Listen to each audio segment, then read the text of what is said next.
Pernah nggak ngerasa udah terlalu kotor, terlalu rusak, terlalu berdosa, sampai kita mikir, Tuhan pasti udah muak banget sama kita.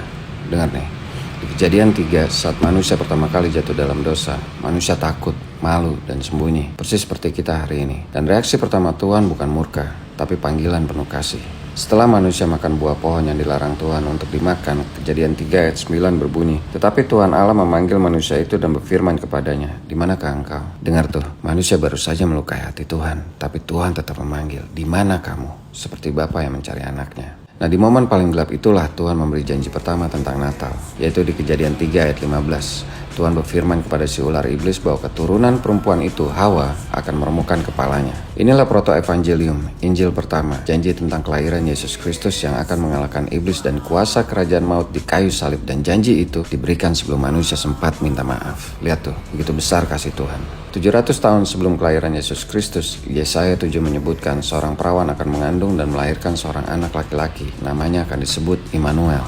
Dan akhirnya janji itu digenapi di Matius 1 ayat 22-23. Hal itu terjadi supaya genaplah yang difirmankan Tuhan oleh Nabi. Sesungguhnya anak darah itu akan mengandung dan melahirkan seorang anak laki-laki, dan mereka akan menamakan dia Immanuel, yang berarti Allah menyertai kita. Perhatiin, kelahiran Yesus Kristus tidak dimulai di Bethlehem. Kelahiran Yesus dimulai di Taman Eden ketika manusia pertama kali jatuh ke dalam kegelapan dosa. Itulah sebabnya, karena dosa kita, luka kita, kelemahan kita, itulah alasan Tuhan Yesus datang. Natal bukan cerita tentang manusia mencari Tuhan. Natal adalah cerita tentang Tuhan yang tidak pernah berhenti mencari kita. Seperti firman Tuhan di Yohanes 15 ayat 16. Bukan kamu yang memilih aku, tapi akulah yang memilih kamu.